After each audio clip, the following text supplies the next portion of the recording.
میں بالخصوص جوانوں کو کرنا چاہوں گا،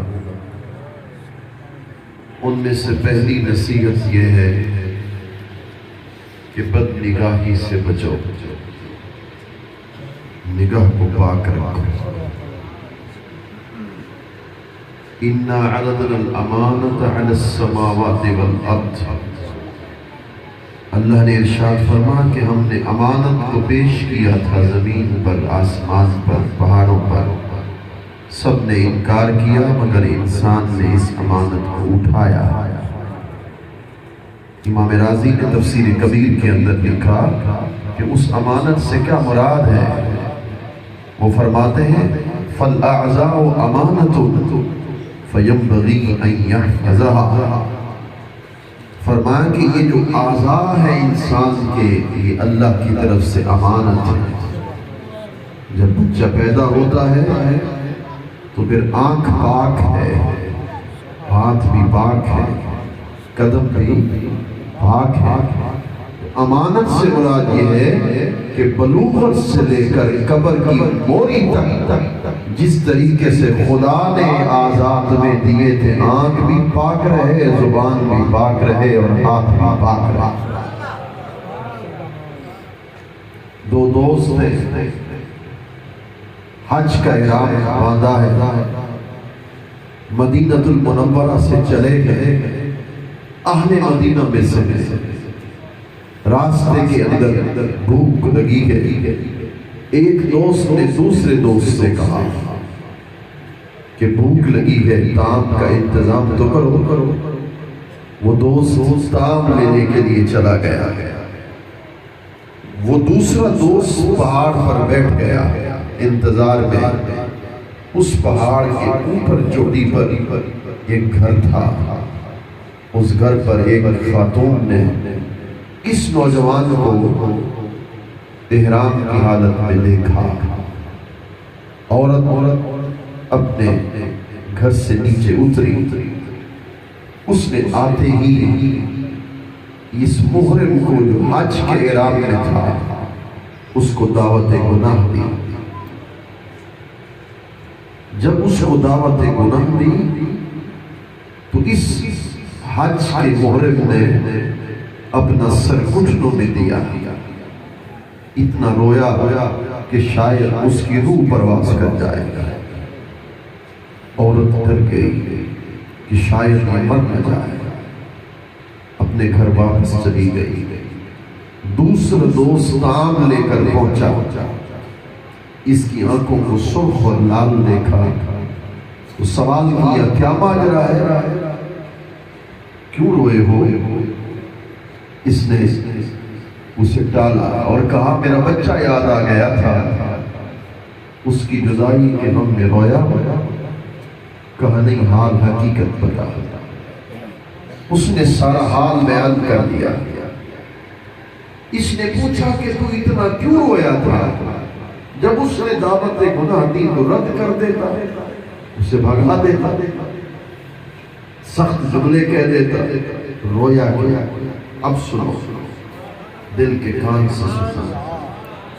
اس اللہ کے بندے نے کہا میں رویا اس لیے کہ اے اللہ میرا کون سا گناہ تھا کہ جس کی سزا تم نے اس حال میں دی کہ میں احرام کی حالت میں تھا۔ اس احرام کی حالت میں اس عورت نے مجھے دعوت گناہ دی، اتنی آزمائش مجھ پہ ڈالی۔ میرے مالک جب اس نے یہ کہا تو دوسرا دوست جو طعام لینے کے لیے پہنچا تھا وہ اور رو پڑا۔ اس نے کہا تو کیوں روتا ہے؟ اس نے کہا میں اس لیے روتا ہوں، اگر تیری جگہ پر میں ہوتا تو شاید میں گناہ سے بچ نہ پاتا۔ دونوں روتے روتے بیت اللہ شریف پہنچے۔ جب سین کعبہ میں پہنچے، بیت اللہ کا طواف کیا، تھکے تھے سو گئے۔ وہ شخص جس نے دعوت گناہ کو رد کیا تھا، رویا تھا، وہ سویا گیا۔ ایک نوری چہرے والے بزرگ خواب میں آئے ہیں، فرمایا اٹھ، میں خود تمہیں دیکھنے کے لیے آیا، تیری زیارت کے لیے آیا۔ صحیح آپ کون ہیں؟ میں تو ایک عام سا بندہ ہوں، آپ کون ہیں؟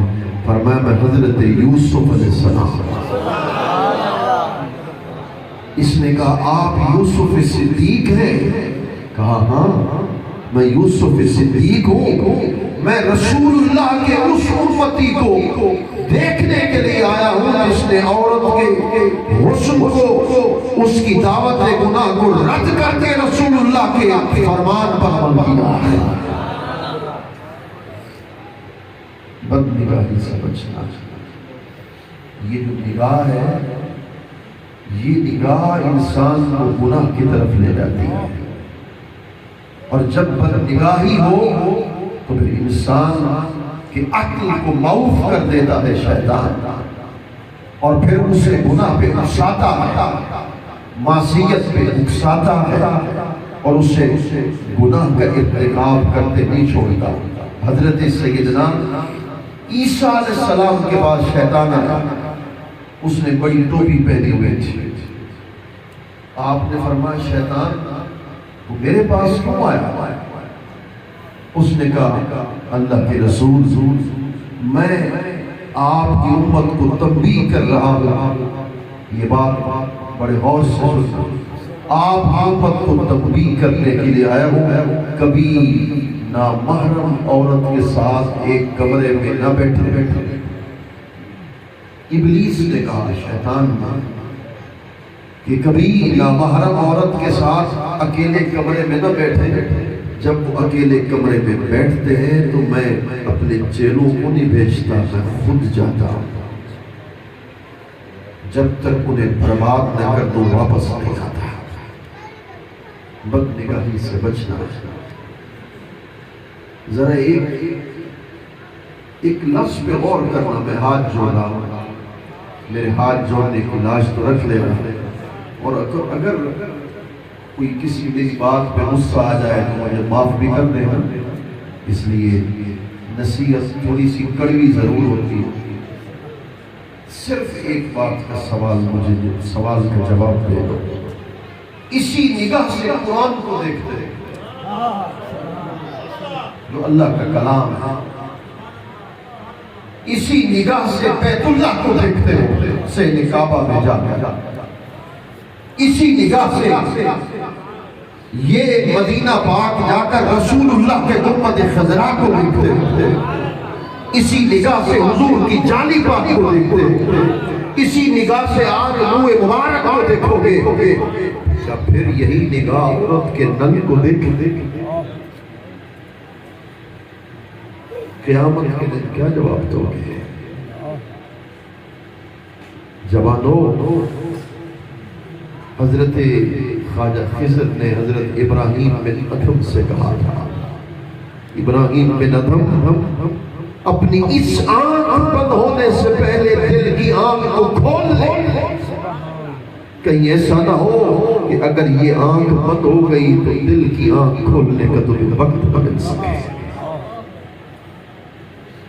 زندگی کو بدلو، خدا کے لیے ہاتھ جوڑ رہا ہوں، اس فکر کو چھوڑ دو، اس نظریے کا خاتمہ کر دو کہ شب برات میں آئیں گے، ایک رات عبادت کریں گے اللہ معاف کر دے گا، یا شب قدر میں آئیں گے، ایک رات عبادت کریں گے اللہ معاف کر دے گا۔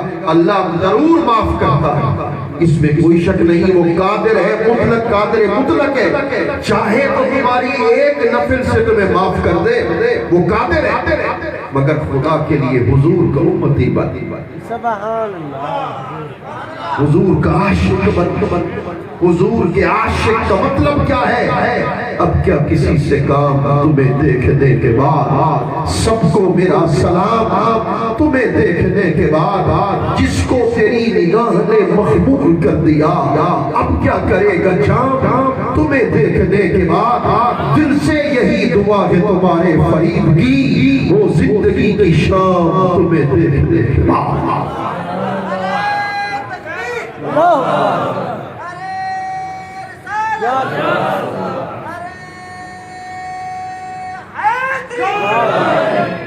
حضور کے عاشق کا کیا مطلب ہے؟ عشق رسول کا یہ مطلب نہیں ہے کہ ایک رات میں آ کر صرف آنکھوں سے آنسو بہاؤ اور سمجھ لو عاشق رسول بن گئے. عشق رسول کا مطلب یہ نہیں ہے. عشق رسول کا مطلب یہ ہے کہ پھر تمہاری خلوتیں اللہ کی محبت میں گزرے، تمہاری جلوتیں اللہ کی محبت میں گزرے، رات کی تنہائی میں حضور کے عشق میں رونا سیکھ. پھر جب رات دنیا سو جائے، تہجد کے وقت اللہ کے حضور کھڑا ہو جائے، تہجد کی نماز کو ادا کر اور تہجد کی نماز میں لمبا سجدہ کر. اسی سجدوں کی صدقے سے پھر اللہ عشق کی لذتیں بھی عطا کر دے گا، رونقیں بھی عطا کر دے گا، عزتیں بھی عطا کر دے گا، رزق بھی عطا کر دے گا. اور اللہ آج کی رات کے صدقے سے اپنی رحمتوں کا نزول بھی فرما دے گا. اللہ اکبر. دوسری نصیحت تو بڑی ضروری ہے جس کا تعلق عقیدے کے ساتھ ہے. کسی بھی بد عقیدہ لوگوں کی صحبت سے بچ. یہ دعوت دیں گے، ہیلے کریں گے، واردات کرتے ہیں. ایک تو ڈاکو واردات کرتے ہیں نا، یہ واردات کرتے ہیں، تمہیں بلاتے ہیں، کھلاتے ہیں، پھر دست دیتے ہیں، پھر زہر پھیلاتے ہیں، ذہنوں میں حضور کے کمالات کا انکار کرتے ہیں. ایک بات یاد رکھنا، میرے کہنے کا یہ مطلب نہیں ہے کہ عمل چھوڑ دو، مگر ایک بات حقیقت ہے، عمل چھوٹا ہو، عقیدہ مضبوط ہو، بخشش ہو جائے گی. میں تمہیں سچ کہہ رہا ہوں. اس کے کہنے کا یہ مطلب نہیں ہے کہ عمل کو چھوٹا کرنا، عمل کے بغیر کچھ نہیں، مگر عمل چھوٹا ہو، عقیدہ مضبوط ہو، بخشش ہو جائے گی. عمل بڑا ہو، عقیدے میں خلل ہو، عمل منہ پہ مار بھی بنائے گا. اللہ کو غیرت ہے اپنے محبوب کی. اگر غیرت ہے اظہار تو کیا کہ تستغفر لهم او لا تستغفر لهم 70 مرہ. محبوب یہ منافق ہے عبداللہ بن ابی. اگر اس کے لیے آپ رحمت للعالمین کے سبب اگر آپ 70 مرتبہ بھی اس کی بخشش کے لیے دعا کرتے اس کو معاف نہیں کروں گا. کہ محبت کی غیرت ہے تقاضا یہ ہے کہ آپ کا گستاخ کو اس کو معاف کر دو. جو بے ادب ہو آپ کا اس کو معاف کر دوں، مگر محبوب جو گناہگار ہو، نافرمان میرا ہو، بے ادب نہ ہو. میری بات سمجھے ہو؟ گناہگار ہے، نافرمان ہے، مگر بے ادب نہیں. اس کے لیے کیا کہا؟ وَلَوْ أَنَّهُمْ إِذْ ظَلَمُوا أَنفُسَهُمْ جَاءُوا. بے ادب نہیں ہے، ادب والا ہے، گناہگار ہے. وہ تیرے دروازے پہ آئے، تو شفاعت کرتا جائے گا، میں اس کی توبہ کو قبول کرتا جاؤں گا. اس لیے کہ وہ تجھ سے محبت کرتا ہے، وہ تجھ سے محبت کرتا ہے.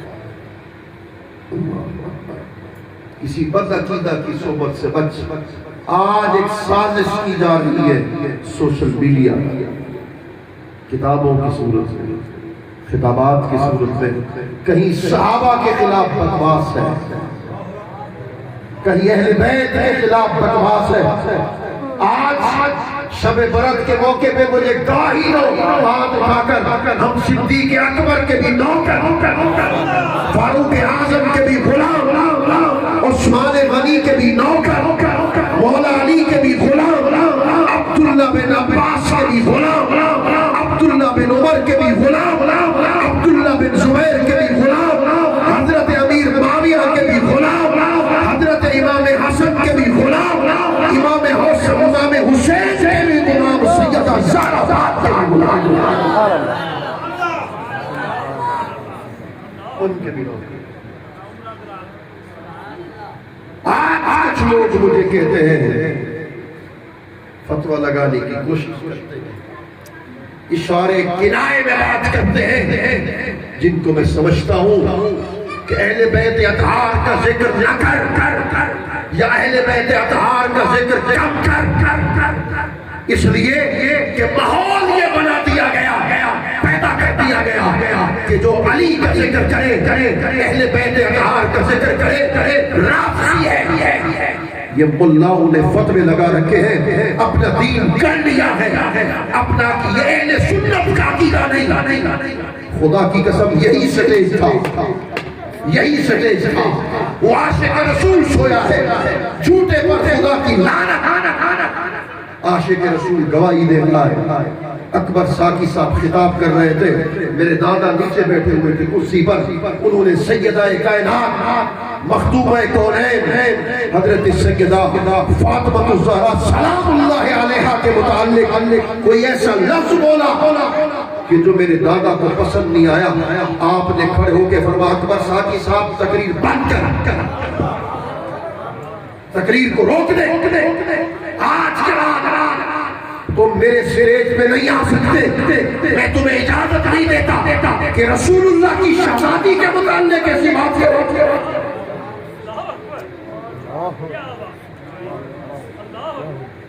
آج سیدہ کائنات پر حملے کر رہے ہو، آج مولا علی کی ذات پر حملہ کر رہے ہو، اس سے بڑھ کر تو بکواس اور کیا کر سکتا ہے کہ اگر سیدزادے جمع ہو گئے تو میں یزیدی کے ساتھ ہوں۔ تو یزید کے ساتھ ہے، نہ مجھے پہلے شک تھا نہ اب شک ہے۔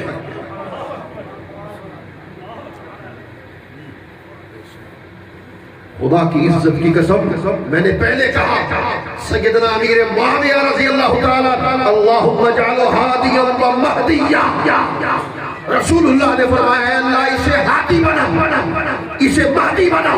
مجھے اللہ کی قسم میں مانتا ہوں اور کہہ رہا ہوں حضرت امیر معاویہ ہادی بھی ہے، حضرت امیر معاویہ مہدی۔ نعرہ تکبیر، نعرہ رسالت، نعرہ تحقیق، نعرہ حیدری، صاحبزادہ مفتی اعظم پاکستان، مسلک حق اہل سنت، مسلک حق اہل سنت، مسلک حق اہل سنت۔ مگر ایک بات یاد رکھ لینا، آج میں تمہیں ایک جملہ کہہ رہا ہوں جس کا میں ضامن ہوں۔ شب برات کے موقع پر میں نے چھیڑا ہے اس مضمون کو، جس کا میں ضامن ہوں۔ جو علی کا دشمن ہو، آج کے زمانے کی بات کرتا ہوں، آج کے زمانے کی، میں نے ان کی بات کر دی رضی اللہ عنہم ورضوان، اللہ ان سے راضی ہو گیا، خدا وہ خدا سے راضی ہے، وہ صحابہ ہیں، ہمارے سر کے تاج ہیں۔ حضرت عمر بن عبدالعزیز سے کسی شخص نے پوچھا حضرت امیر معاویہ کے بارے میں کیا کہتے ہو؟ آؤ حضرت عمر بن عبدالعزیز کا جواب سنو۔ کہنے لگے کس کی بات کرتے ہو؟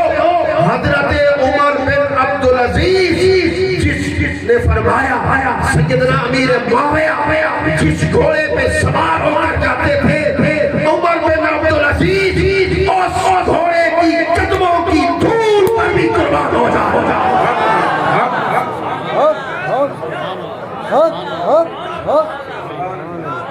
سیدی مرشدی، سیدی مرشدی، غلام ہے، غلام ہے، غلامی رسول میں، مسلک حق اہل سنت، صاحبزادہ مفتی اعظم پاکستان، ہر صحابی نبی۔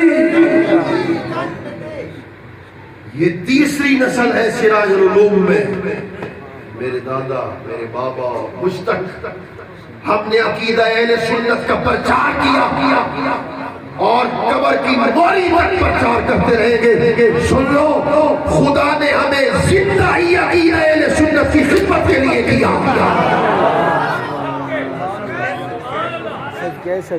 ذرا تصور تو کرو کہ جس زمانے میں اہل سنت کو مشرک کہا جاتا تھا، یا رسول اللہ کے نعرے کو مشرک کا نعرہ قرار دیا جا رہا تھا، جس زمانے میں بریلویت کو کفر کی علامت سمجھا جاتا تھا، معاذ اللہ اسی زمانے میں اس عاشق رسول نے پرچم تھاما، اس قدر محنت کی کہ آج خانپور کی مضافات کی گلی گلی کے اندر لبیک یا رسول اللہ کے نعرے بلند ہو رہے، یار کو یا رسول اللہ کا نعرہ لگاتا، یہ اس شخص کی محنت کا ثمرہ ہے۔ نعرہ تکبیر، نعرہ رسالت، نعرہ رسالت، جامعہ عربیہ سراج العلوم، شہزادہ مفتی اعظم پاکستان۔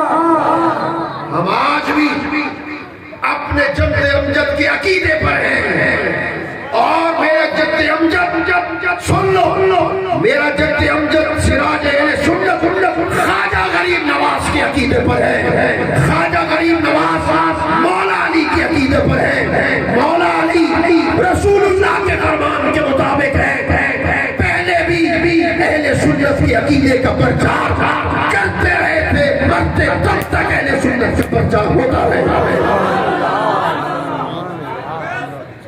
اسی سٹیج پر آج بھی 12 سے 16 ربیع الاول تک پاکستان کے جید علماء تھے اور عقیدہ اہل سنت کو مضبوط کرتے ہیں۔ آج اگر اہل سنت کے عقائد کو چھیڑا جا رہا ہے تو پھر دفاع کرنا ہمارا فرض ہے۔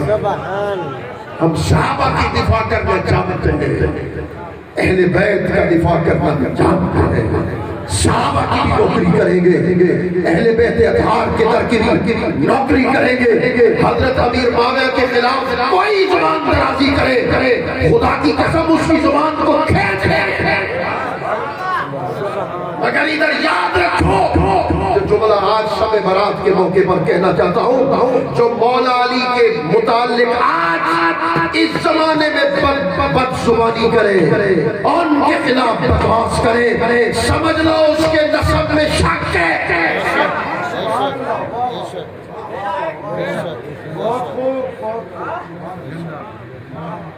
یہی انصار کا فتویٰ ہے، یہی محدثین کا فتویٰ ہے، مولا علی کا دشمن آج کے زمانے میں حلالی نہیں ہو سکتا، حرامی ہو سکتا۔ نعرہ تکبیر، نعرہ رسالت، نعرہ تحقیق، نعرہ حیدری۔ ان کے خلاف زبان درازی کو کبھی برداشت نہیں کریں گے، اور صحابہ کرام کے خلاف بھی زبان درازی کو کبھی برداشت نہیں کریں گے۔ یہ اہل سنت کا مضبوط قلعہ ہے۔ ایک بات، یا ہم رہے نہ رہے، مگر میری بات سن لو، ہم رہے، اللہ جب تک چاہے گا خدمت کرتے رہیں گے، وہ جب تک چاہے گا اس مضبوط قلعے کو اور مضبوط کرتے رہیں گے، اس کی جب تک مرضی ہوگی دین کی خدمت ہوتی رہے گی۔ ہم رہے نہ رہے، مگر قربات کا فیض اسی سراج العلوم پر ہے جو قیامت تک جاری رہے گا۔ اس جگہ پر کلندر وقت قاسم معرفت قطب الاقطاب حضرت خواجہ در محمد قرے جانے یہاں اپنے دست مبارک سے اس مدرسے کا سنگ بنیاد رکھا، پہلی عید رکھ کر عاشق رسول سے کہا، حافظ صاحب میں نے اس مدرسے کی بنیاد شاہ تک رکھ دی ہے، قیامت تک اسے کوئی ہلا نہیں سکتا۔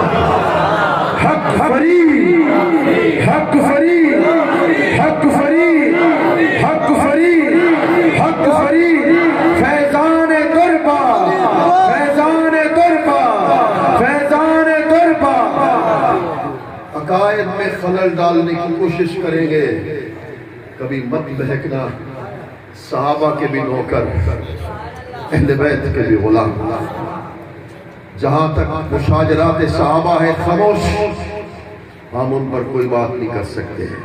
خاموشی کو، سکوت کو تم نے اختیار کرنا ہے، اس مرکز کے ساتھ ہمیشہ وابستہ رہنا ہے، جو اس عاشق رسول کے قائم کردہ مدرسے کے ساتھ وابستہ رہے گا، اللہ اس کو کامیابی عطا کرے گا۔ اس جہان میں بھی کامیابی ہے، اس جہان میں بھی کامیابی۔ آج کل ایک فون مجھے مکہ المکرمہ سے آیا. یہ چند باتیں ضروری ہیں جو آپ کو بتانا. مکہ المکرمہ سے اس شخص کا فون آیا جس نے اس مدرسے کی، پاکستان چوک کے مدرسے کی، اس مدرسے کی خدمت کی.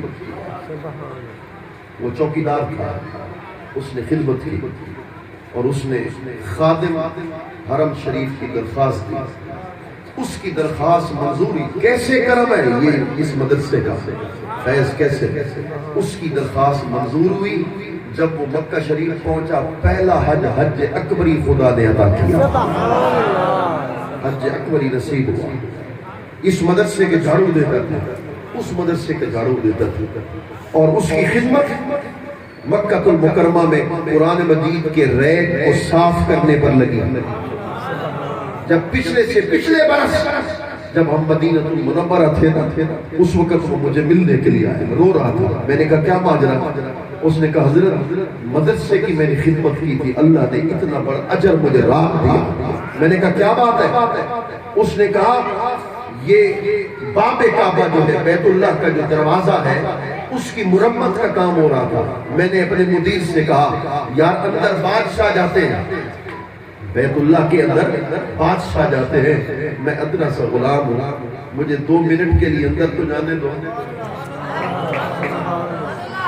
2 منٹ کے لیے اندر تو جانے دو. اس نے کہا کوئی اجازت نہیں. لیکن اس نے کہا میں بھی ہوتا رہا، رات بھر روتا رہا. صبح 5 بجے مدیر نے مجھے کہا یار تمہیں اجازت ہے، تو جا بیت اللہ کا اندر طواف کر، بیت اللہ کا اندر دیدار کر. اس نے کہا میں بیت اللہ کا اندر میں نے دیدار کیا. جب بیت اللہ کا دیدار کیا مجھے خود پتہ نہیں تھا میرے ساتھ کیا ہو رہا ہے. رات میں اس کی قسمت پر قربان. اس نے کہا میں نے بیت اللہ کے اندر طواف کیا. آج جمعہ رسول اللہ کی بارگاہ میں آ کر میں نے حضور کی جاری اتاری.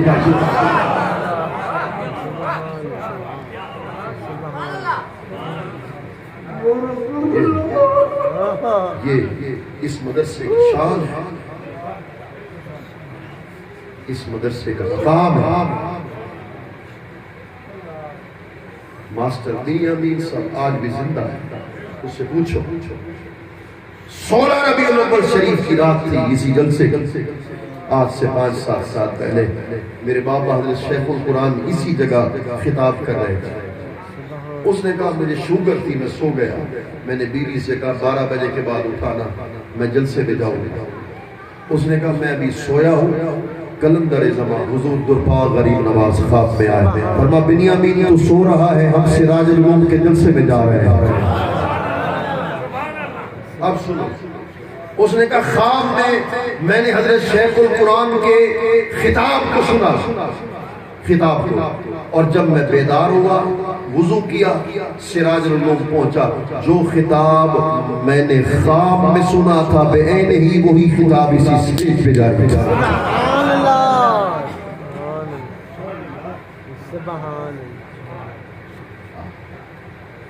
یہ پاکستان میں ایسے نہیں گرتے. ملاؤں سے کہنا چاہتا ہوں میں ان کو آج پیغام دینا چاہتا ہوں.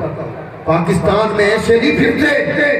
حضور کے در کے درتی تھی جو گن چوتھار پھرا ہند سندھ پنجاب کے مار پھرا سن بار شہر بازار پھرا متیار ملت حساب. ایسے نہیں جاتے. ہمارے سر پر سراج اہل سنت کا ہاتھ ہے، دربار غریب نواز کا ہاتھ ہے، خواجہ خواجگاہ کا ہاتھ ہے، غوث پاک کا ہاتھ ہے، مولا علی کا لشکر مبارک ہے.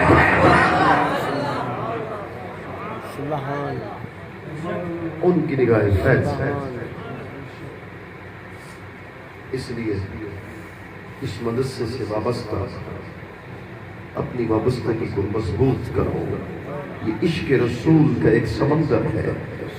آنکھ دل کی آنکھ سے دیکھ تو تمہیں پتہ چل جائے گا. جس جگہ رسول اللہ کے قدم لگے ہو نا وہ قیامت تک آباد ہے، قیامت تک آباد. اللہ اکبر. اللہ کریم ہم سب کے حال پہ لطف کرم فرما، عشق رسول کی نعمت سے مالا مال فرما، وہ بے رسول کی دولت نصیب فرما. انشاءاللہ حضرت شیخ القرآن کا ابھی خطاب ہوگا.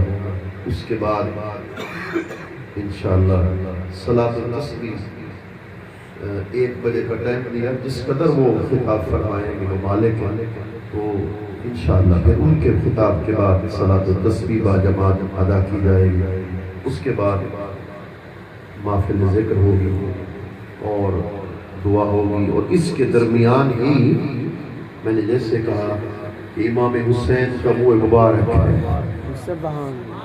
حضرت غازی عباس علمدار کا منہ مبارک ہے، اور خواجہ میرے پیران پیر خواجہ غریب نواز کا منہ مبارک ہے، اور خواجہ غریب نواز کی تو بات ہی کچھ اور ہے، شان ہی کچھ اور ہے۔ وہ بیت اللہ کے اندر، ابھی بیت اللہ شریف کی بات چلی تو یہ بھی بات سناتا جاؤں، وہ بیت اللہ شریف کے اندر چلے گئے، اندر ان کو اجازت ملی، میرے پیران پیر کو اجازت ملی خواجہ غریب نواز کو، جب وہ اندر چلے گئے تو ایک ٹانگ پہ کھڑے ہو کے 15 پارے قرآن کے ختم کیے، دوسری ٹانگ پہ کھڑے ہو کے 15 پارے قرآن کے ختم کیے۔ اللہ کی طرف سے آواز آئی، مانگ میرے معین الدین کیا مانگتا ہے، مانگ کیا مانگتا، میرے پیران پیر لجپال پری توڑ دے، انہوں نے کیا مانگا، اے اللہ میرے مریدوں کو بخش، ان کے مریدوں کو بخش، ان کے مریدوں کو بخش۔ حاطب غیبی سے آواز آئی، جو تیرے سلسلے والے کے ہاتھ پہ ہاتھ رکھتا جائے گا میں خدا اس کے لیے توبہ کے دروازے کھولتا رہوں گا، مگر چشتی بن کے دکھا، یہ ہے کام، چشتی پھر بن کے دکھا۔ یہ خواجہ غریب نواز کا ان کا شان اور ان کا مقام اور ان کا مرتبہ، جب ان کے شیخ سید العرفاء امام الاتقیاء حضرت خواجہ محمد عثمان ہارونی قدس سر العزیز نے ان کو بیعت کیا، توجہ ہے نا، وہ جس کا دل ٹھن رہا ہے وہی کہے سبحان اللہ۔ سبحان اللہ۔ میں آج بکھر جا رہا تھا، دن کی قریب اب وہی تھی، حضرت صاحب نے کہا تم نے ادھر رہنا ہے، میں نے کہا وہ مالک ہیں جہاں رکھے وہی رہنا ہے، اب توجہ کے ساتھ ہے۔ حضور خواجہ غریب نواز کو مرشد نے بیعت کیا، سلسلہ چشتیہ عالیہ چشتیہ کا مقام دے، جب بیعت کیا فرمایا بابو ایک مرتبہ سورۃ البقرہ پڑھ، یہ جو وظیفے میں تمہیں دے رہا ہوں پڑھنا ہے، وہ پڑھنا ہے، چشتیہ کا فیض ملے گا، اور میں ایک مرتبہ سورۃ البقرہ پڑھ، آپ نے پڑھی 21 بار سبحان اللہ پڑھ، آپ نے 21 بار سبحان اللہ پڑھا، 21 بار سبحان اللہ جب مکمل کیا فرمایا بابو میرے ہاتھ میں ہاتھ دے خدا تک پہنچا دیتا ہے، سبحان اللہ۔ چکی نہیں سوائی جا خدا تک پہنچا دیتا ہے، مرشد کامل خدا تک پہنچا دیتا ہے، خدا کی قسم پہنچا دیتا ہے، اس کو شاہ ولی اللہ نے بیان کیا، خدا تک پہنچا دیتا ہے۔ کہا ایک دن کا روزہ رکھا، ایک دن کا روزہ رکھا، دوسرے دن آئے فرمایا اوپر نگاہ اٹھا نیچے نگاہ اٹھا، میرے خواجہ پیا نے اوپر دیکھا نیچے دیکھا، کہاں تک نگاہ گئی، ایک چلے کے بعد خواجہ غریب نواز نے کہا مرشد کی نگاہ سے نگاہ عرش اعظم تک بھی پہنچی ہے، نیچے تحت الثری تک بھی پہنچی۔ فرمایا 1000 مرتبہ سورہ فاتحہ پڑھ،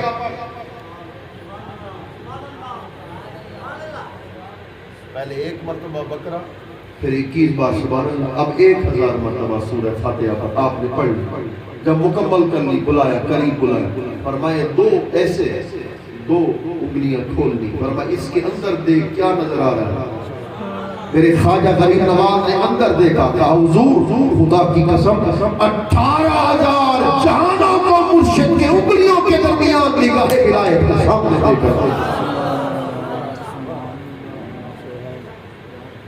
میرے خواجہ غریب نواز مسجد بنانے لگے، حضرت جب تک تشریف نہیں لاتے ولیوں کا ذکر کرنے سے اللہ کی رحمت ہوتی، تو آپ مسجد بنانے لگے، رات کو فرمایا رات کو مسجد بنانا، یہ صبح کو ہندو لوگ جو ہوتے ہیں نا مسجد نہیں بنانے دیتے، یہ حملہ نہ کرتے، رات کو وہ رات کو چراغ جلاتے تھے، مزدوری کرتے تھے، مسجد بن گئی۔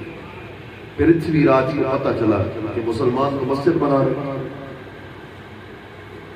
اس نے کہا اس علاقے کے تیل بیچنے والوں سے کہو مسلمانوں کو تیل دینا بند کر دیں، اب غور سے سن، مسلمانوں کو تیل دینا بند کر دے، جب تیل نہیں دیں گے تو چراغ نہیں جلیں گے، جب چراغ نہیں جلیں گے تو مسجد نہیں بنے گی۔ ان کو کیا پتا، سمجھے؟ ان کو کیا پتا۔ حضور میرے خواجہ غریب نواز وضو فرما، وضو کرنا، اتنے میں غلام بھاگتا ہوا ہے، قبلہ وہ تو تیل بند کر دیا، تیل نہیں تو چراغ نہیں، چراغ نہیں تو مسجد نہیں بنے گی۔ فرمایا اچھا ہمارے غلاموں کے لیے وہ تیل بند، حضور بند۔ فرمایا یہ جو وضو کر رہا ہوں نا اس برتن میں جس میں میرے وضو کا پانی جمع ہو رہا ہے، تو ان سے کہہ دو کہ اس برتن میں جو میرے وضو کا بچا ہوا پانی ہے وہ چراغوں میں رکھتے جائیں گے جب تک مسجد نہیں بنے گی، چراغ اس وقت تک نہیں بجھے گی۔